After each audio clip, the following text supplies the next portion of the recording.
Surrounding. जब energy का एक्सचेंजेशन होगा सिस्टम और सराउंडिंग बीच में तो क्या पैदा होगी? हीट। और हीट पैदा होती है। हम कोई भी वर्क करते हैं, वर्क करने हम कैसे करेंगे वर्क? जब हम एनर्जी का कंज्यूम एनर्जी यूज करेंगे। एनर्जी यूज किया हमने तो क्या किया? हमने वर्क किया। और जब भी एनर्जी हम यूज करेंगे तो क्या होगा? वो हमारा वर्क क्या होगा? ट्रांसफर होगा। तो जब भी एनर्जी का क्या होता है? ट्रांसफॉर्मेशन होता है या एनर्जी एक्सचेंज होती है, मान लो मेरे अंदर से किसी और के पास गई, उसके पास से मेरे पास आई, तो हमारे क्या होगा? हीटिंग पैदा होगी।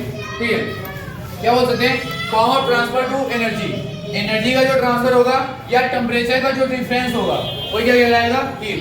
टेम्परेचर में डिफरेंस या एनर्जी का ट्रांसफर या एक्सचेंजेशन ऑफ एनर्जी, ये सब के सब हमारे क्या कहलाएंगे? हीट।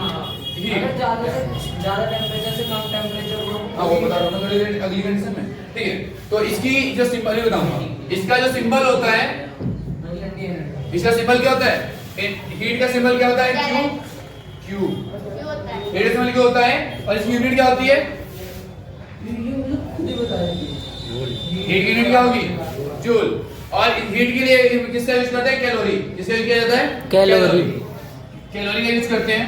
अब दूसरी बात, यहाँ पे अगर कोई ऑब्जेक्ट क्या कर रहे हैं कि कोई object heat given by the system, अगर सिस्टम अपनी हीट दे रहा है, ठीक है, तो कैसा होगा? Heat given to the system. इसका मतलब क्या होगा? हीट गिवन सिस्टम को हीट दी गिवन टू द सिस्टम। अगर सिस्टम को हीट दी गई, मान लो हमने किसी को हीट एनर्जी दिया, ठीक है, अगर हमने किसी को एनर्जी दिया या हीट दिया तो कैसा हो जाएगा? पॉजिटिव होगा। उसके अंदर एनर्जी क्या होगी? बढ़ेगी। यहां बोले heat given by the system,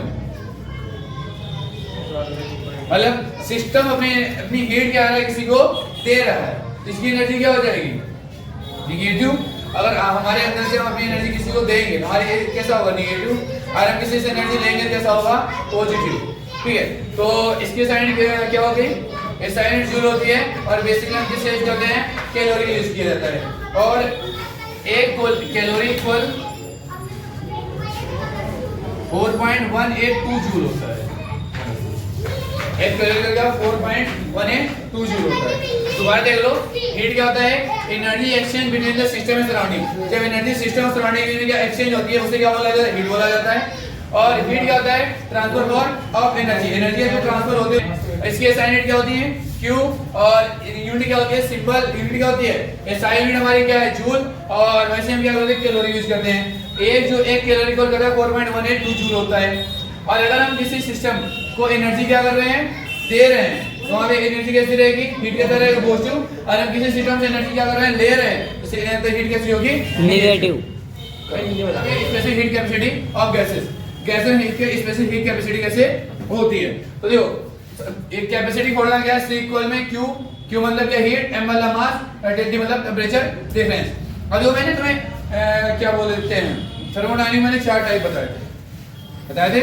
4 type के: आइसोथर्मल, एडियाबैटिक और आइसोकोरिक और आइसोबारिक। बस, ठीक है।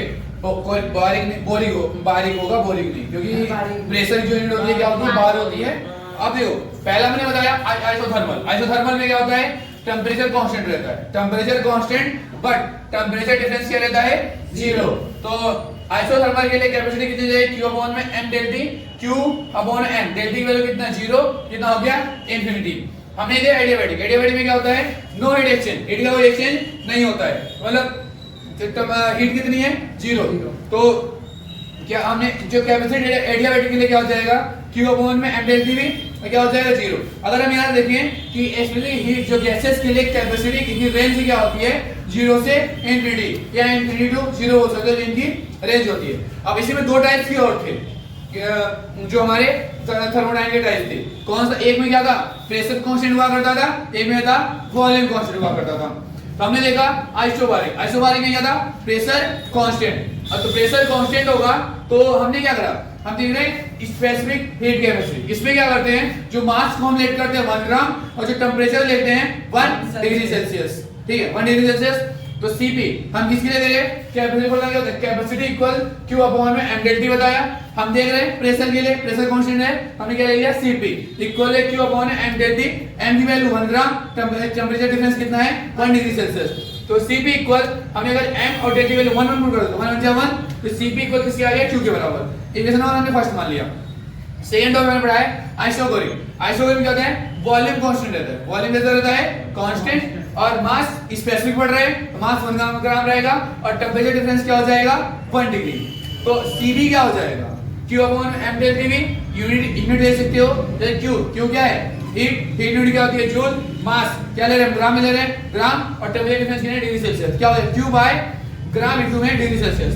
तो Cv वॉल्यूम में कांस्टेंट है, क्या आ गया, Q अपॉन में Cv Q के बराबर हो गया। इक्वेशन फर्स्ट देखो, Cp Q के बराबर, सेकंड देखो Cv Q के बराबर। हम यहाँ पे क्या कर सकते हैं, by equation first and second Cv equal Cp।